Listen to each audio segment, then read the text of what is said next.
بسم الله. الحمد لله رب العالمين والصلاة والسلام على نبينا محمد وعلى آل محمد وصحبه وسلم وبعد.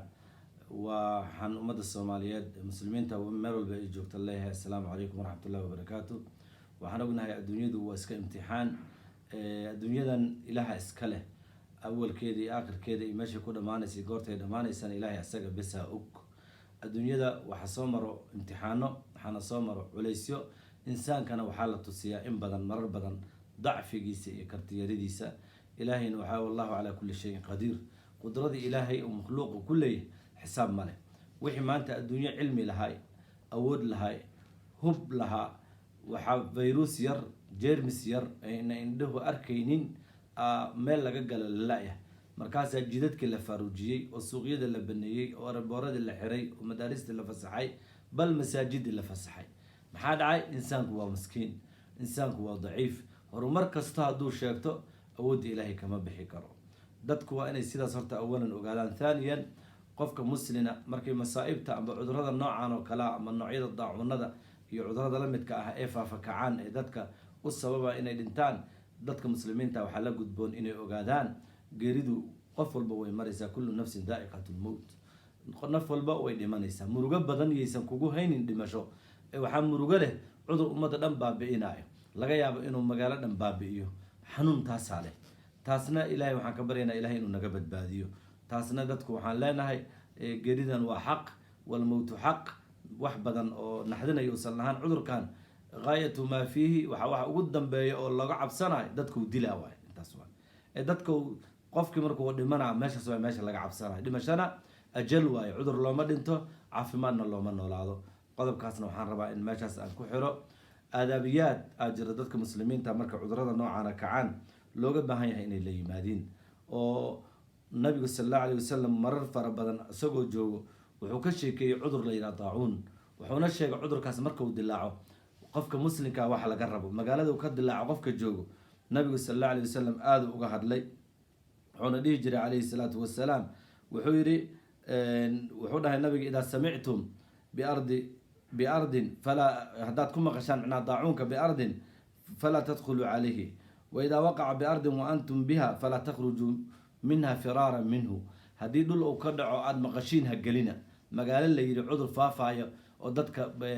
إبر كدقايو صف بلارنا أي من هدا مقشان هجلنا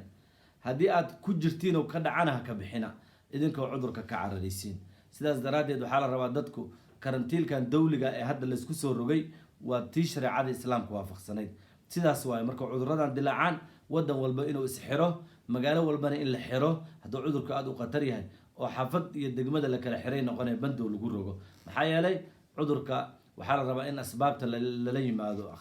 الأخذ بالأسباب وواجب إن دادكو سببها لي مادان إن شاء الله تعالى تنكالي عذر كانوا حيابها وهذا السبب تقوه وفافينا مركو داشي كدب أسبابta la rabo in la yimaado waa nadaafad in lagu dadaalo waad ogtiin dadkeena muslimiinta ilaahay wuxuu ku manadeystay tahaarada shay asaasiya oo nolosheena kamid ahayd bacda tawxiid salaada lagu dadaalo salaadana maxaa shardi u ah in tahaara la helo tahaaradii salaada maxay ahayd tahaaratul badan iyo waxa la shardinaya tahaaratul makaan iyo tahaaratul libaas in intaba nadiif yihiin la rabay soomaha hadda intiba nadiifso gurigana ha lagu daro oo guriyihina ha la nadiifiyo tahaarada ha lagu dadaalo nadaafada ha lagu dadaalo nabigu sallallahu alayhi wasallam waxaad ogtihiin wuxuu ku tilmaamay nadaafada laga kasbanayo weysaqaadka qof gurigiisa hortiisa webi maraayo oo maalinta 5 jeer webiga ku qubaysanayo markaas uu fahal yubqi min daranihi shay oo riwaayad kale wuxuu leeyahay fahal yabqa min daranihi shay qofki 5 jeer webi galo webiga wasaqdiisa wax ma uu ka reebaa soo ma dhaqmaayo 5 jeer qofka qubaysto hadda Yurub iyo America maxaa ka dhacay markii la yiri cudurada dilaacay nadaafadu u baahan yahay waraaqihii la isku tirtiraayay oo kaadidii saxaradii la isaga tirtiraay asaf loo galay asal la isku dagaalan 911 loo wacday maxaa dhacay isma nadiifi jirin qurun iyo baqti iyo dhaxjiifan iyo nijaas laakiin anaga muslimiinta nadaafada ilaahay nagu maneystay madmadadii iyo istinshaaqi gacantii in wajiga laga dhowro iyo wixii la midka dhaqaatiirtu ku dardaarmeen waa min baab fasalu ahla dhikri in kuntum la ta'lamuun in la yimaado waa oo nadaafadii lagu dadaalo oo wajiyada gacanta lala galin oo sanka iyo afka iyo gacmaha lala aadin arintaas waxay saacidaysaa gacantana mar walba la dhaqo nabiga sallallahu alayhi wasallam wada ogtiin nadaafada iyo meesha uu ka gaaray sidoo noo amray tan xigta qisada oo ku saabsan jermiskan kacay iyo cudurkan dilaacay waxay tusisay anaaninimada gaalada ku jirto. ninaa daawadii la samaynayay wuxuu doonay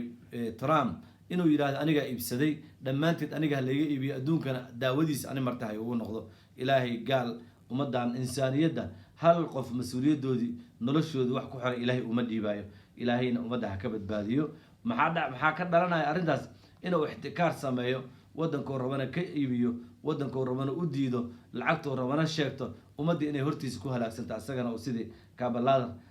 shaashadaha ka daawadaa dhici lahayd. laakiin ilaahay ma qadaro. dadku waa inaysan niyad jabin. cudur ma jiro ilaa daawo leeyahay. cudurkan daawadiisa dheera iyo dhawa insha allah iyadoo dhow aa la heli doonaa. haddana waxyaabo badan oo isku day oo insaanka ilaahay awoodu siiyey, taasna waa in la ogaado. midda kale cuduradan ilaahay wuxuu u keenaa waa dadka in qudradoodii awoodooda la tusiyo. ilaahayna wuxuu insaanka markay kibraan tajaburaan mar walba uu buris celiyaa.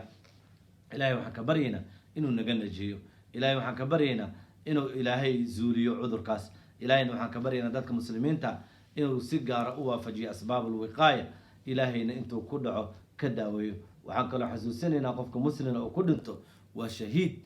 kii gaala oo ku dhaco oo ku dhintana ciqaab ku dhacay waaye, amba ku noolaada ciqaab waaye. muslimka oo ku dhacana raxmad iyo u noqona shahaadana ilaahay ka siinaa. inta ku dhimato muslimiin hadda dad badanaa meelo badan ku dhinteen. ilaahay shahaado allah ku siiyo, ilaahayna ha ka aqbalo